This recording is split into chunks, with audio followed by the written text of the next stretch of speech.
Welcome to the Isle of Man TT Racers 2019. It's time to go racing.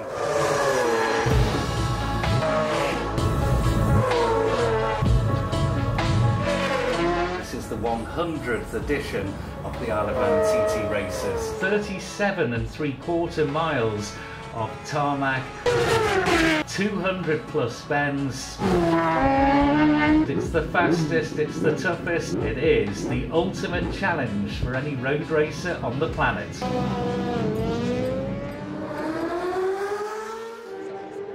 There's nothing like it in the world. You go to Silverstone and watch a MotoGP and you've got to take your binoculars to see who's on the track. Like, you can't get anywhere near the track and see the people, and you definitely can't get in the pits and do this with the riders. It's that's what brings people back. Isle of Man TT Radio. It is, of course, 2 weeks of the year where the Isle of Man truly comes alive. 40,000 visitors, it's estimated, come here from every corner of the world as they're attracted here to the little island in the middle of the Irish Sea. I've been coming 31 times within the last 32 years. 10 times in total, but I haven't been for 42 years. It's my first time in 42 years. Anyone who likes bikes, one time in your life at least you've got to come here. We're all big bike fans. It's not like MotoGP or track racing.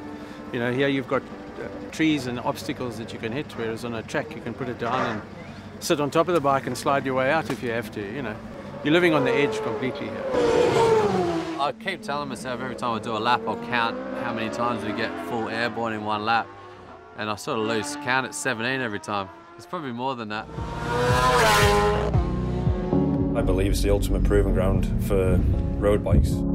We basically take a bike out of the showroom Joe Bloggs can buy off the street, and we turn it into a race bike, and it's privately funded.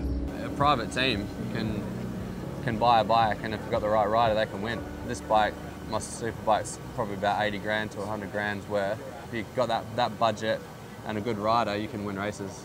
Connor Cummins, the Ramsey Rocket as he's nicknamed, or Conrod, the Mill & Co by Paget's Motorcycles, Honda rider, local hero of course. Wouldn't the roof lift off the place if he was to win a first TT here on his homeland? It's easier to learn the track, obviously, because it's more accessible. It's on my doorstep. I can walk out my front door and just go around it. And that's exactly what I did when I was learning the course as a newcomer. I did a lap every day, going to work, and I finished the lap on the way home. That's when it was probably an advantage. But when you do it for a certain amount of years, and we're at the front of the field, it doesn't make any difference because we're all on the same level really. So it's not an advantage. The TT is a good example of fusing tradition and history with the 21st century. Right now, the clean emissions race we have, TT0, is pulling a small number of teams in with prototypes. The name Mugen means unlimited, so where you see our brand Mugen Power, we're actually saying unlimited power. The Shinden translates as God of electricity. The difference between a petrol engine bike is mainly the instant power. If you released all the power to us, you'd just spin it in a circle. We deal with the excess torque at the beginning by pre-programming a launch control through the laptops.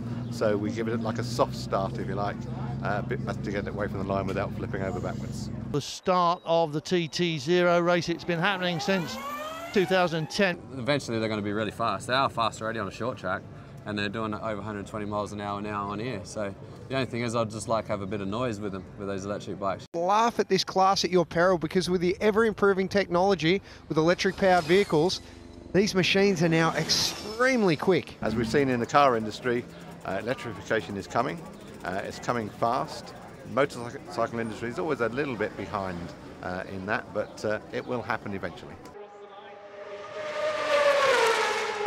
Attention paddock, can we have all remaining bikes please to the start line? Thank you. at start position number 27 is bike number 64, and it is Forrest Dunn, and he's on his own bike, his own racing team on Honda machinery. He's not too far off that seeded top 20 with all the big boys riding for the factory teams, the professional riders. So the Cornwall rider really has done really well as a privateer. Sharing the grid with the best in the world, it's pretty cool, but you know, I'm here for me. I'm not here to race against them. I'd definitely say we're an underdog here. We've come a long way since the first TT. I didn't even qualify for the first Superbike race at my first TT. Obviously we're a small outfit and they're big outfits, and there's a big difference. You know, they might have 2 guys per bike, whereas we're spread a bit thin on the ground, but until I can afford to pay wages, that's going to be the way it is.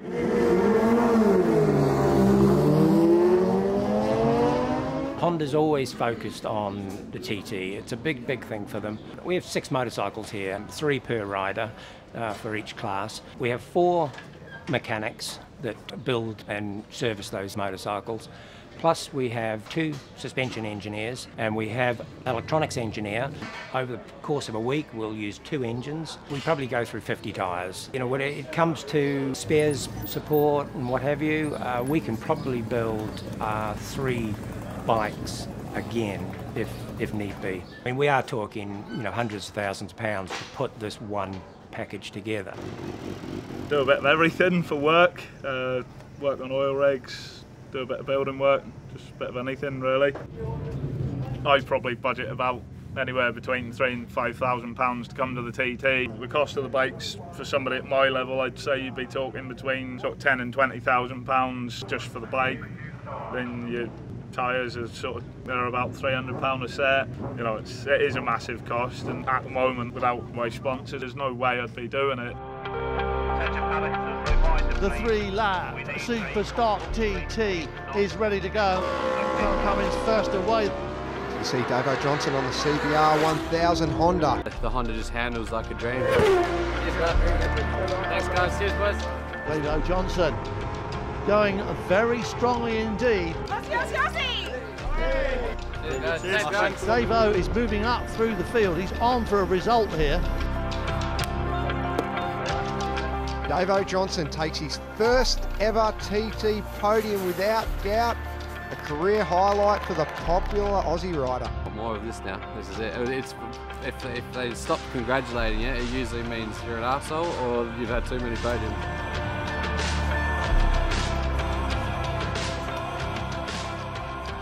Last lap there was the fastest lap I've done around the island. You can't beat it when you get a great lap. You know, stringing X amount of corners together and getting it right is a proper buzz. Like, and that's, I think, you know, that's probably why I do it, I guess. Happy to see me, I think. Another 20 seconds of lap and we'll be doing all right, I think. We'll be chasing the big dog then. It's a mega competitive field here at the TT this year. It's so strong, and you know, to get on the podium, I'm really happy. I would like to ride for a team. If you get a big sponsor on board or you start riding for a team, it makes life easier, doesn't it? It makes it easier to do what you enjoy. I might not get the big fish, I might have to just keep pushing and doing the best we can.